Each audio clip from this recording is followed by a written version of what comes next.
Hi மக்களே, அனைவருக்கும் இனிய காலை வணக்கம். நான் ஒரு உண்மை கதை சொல்ல போறேன். சென்னையில நாங்க இருக்கும்போது, எங்க சித்தப்பா பக்கத்துல தான் சித்தப்பா வீட்டு பக்கத்துல தான் இருந்தோம். சித்தப்பா பையன் ஒரு பொண்ண லவ் பண்ணான். அந்த அந்த சித்தப்பா பையன் பேர் வந்து சோமு. அந்த பொண்ணு பேரு கலைவாணி. லவ் பண்ணாங்க படிக்கும்போது. நாங்க இருக்கும்போது என் பொண்ணு வந்து அந்த பொண்ணு வீட்டுக்கு ஓடும், விளையாடும். எங்க பிள்ளைங்க போய் கூப்பிட போவேன். இவன் கொஞ்ச நாள் கழிச்சு என்கிட்ட சொன்னான், "அக்கா நான் ஒரு பொண்ண லவ் பண்ணேன்க்கா. அந்த பாப்பா தான் விளையாட போகுதுல்ல அந்த வீட்ல தான்க்கா. 3வது பொண்ணு பேரு கலைவாணிக்கா. நான் கேட்டேன்னு சொல்லுக்கா." அப்படின்னு அந்த பொண்ணு 10th நிப்பாட்டிட்டாங்களாம். அந்த பையன் டிகிரி முடிச்சுட்டான். இந்த பிள்ளைய படிக்க வைக்கல லவ் பண்ணான்னு. அவங்க வீட்ல 5 பொண்ணுங்க. பெரிய பொண்ணு வந்து லவ் ஃபெயிலியரு. அந்த பிள்ளைய வந்து மாப்பிள்ளையே வரல. கல்யாணம் வேணான்ருச்சு. அடுத்தடுத்த பொண்ணுங்கள ரொம்ப ஸ்ட்ரிக்ட்டா வளர்க்குறாங்க. வெளிய விடவே மாட்டாங்க. அப்ப என்னாச்சுன்னாக்க, ஒரு நாள் கேட்டேன். ரொம்ப நாள் தொல்ல பண்ணான் என்னைய கேளுக்கான்னு.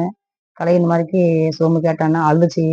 அழுகும்போது என்னம்மாக்கா, ஆமாங்க்கா லவ் பண்ணோம் இருக்குறா. இந்த மாதிரிக்கு வீட்ல வந்து என்னைய படிப்ப நிப்பாட்டிட்டாங்க அப்படின்னு சொன்னது. அதுக்கு பிறகு என்னாச்சுன்னா, அதுக்கு பிறகு என்னாச்சுன்னு சொன்னாக்க, அப்படியே இருந்தாங்க. அப்புறம் ஒரு நாள் நான் அருகே அண்ணா ஹாஸ்பிட்டலுக்கு போனேன். அவங்க தான் சொன்னாங்க, "இங்க போங்க முடி பயங்கரமா கொட்டுச்சு. அங்க போங்க நல்லாயிரும்னு" அந்த பொண்ண தான் அனுப்பி வச்சாங்க என் கூட. நானும் போனேன். இவன் எப்படி கண்டுபிடிச்சேன் பின்னாடியே வந்துட்டான். வந்து அந்த பொண்ணுகிட்ட பேசியிருந்தான். ஆனா எந்த தப்பும் கிடையாது. என் கூட வந்துட்டு என் கூட வந்துட்டாங்க. அவங்க அக்கா வந்து கண்டுபிடிச்சிருச்சு. எங்க உன் பொட்ட காணோம், அத காணோம், இத காணோம் அப்படின்னு கண்டுபிடிச்சு, ரூம் வந்தானா அவன் கூட அப்படின்னு அந்த புள்ளைய போட்டு அடி ஊத்தணும்னு அடிச்சு, இது பண்ணிட்டாங்க. இனிமே நீ அவங்க கூட பேசக்கூடாது, பண்ணக்கூடாது, போக்கூடாதுன்னு. ஒரு நாள் வழக்கம் போல நான் என்ன பண்ணேன், மறுபடியும் நானு அவங்க வீட்டுக்கு போனேன்.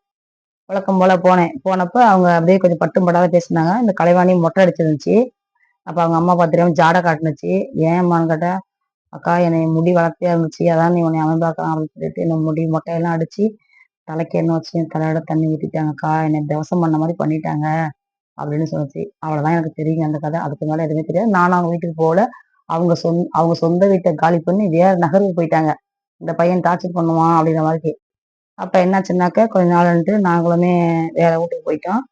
அப்புறம் இவன் வந்தான் ஒரு நாளு வந்துட்டு அழுதான் என்கிட்ட என்னடாச்சுன்னு. தாடி தம்பட்டையும் வந்துட்டு அழுதான் என்னடாச்சுன்னு. "ஏக்கா கலைவாணி செத்து போயிடுச்சுக்கா. இந்த மாரிலாம் பண்ணிட்டாங்க. அந்த பொண்ணு செத்துருச்சுன்னா எனக்கே ரொம்ப கஷ்டமா இருந்துச்சுங்க.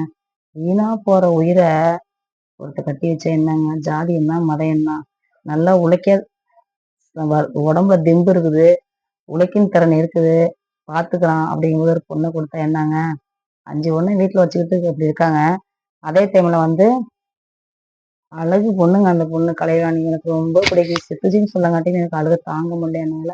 மனசு ரொம்ப வருத்தப்பட்டேன். அவன் கல்யாணமே பண்ணிக்கல. ஏன்டா பண்ணல? இல்லக்கா எனக்கு வேண்டாம் கல்யாணம். என்னோட கலைவாணியே செத்து போயிட்டா. எனக்கு அந்த மறுவாழ்க்கை வேண்டாக்கான்னு அவனுமே கல்யாணம் பண்ணிக்கிறீங்க. பார்த்தா என்ன விட கிழவன் மாரி இருக்கான். என் தம்பி தான். சின்ன பையன் தான். அப்படி இருக்கான். இதெல்லாம் நல்லாவாங்க இருக்குது.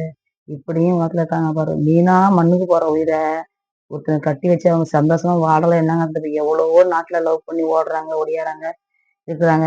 இந்த மாரி பண்ணிட்டாங்க. இப்படியாப்பட்ட அம்மா, அப்பாவ எங்கேயாச்சும் பார்த்தீங்களா? பண்ணீங்களா?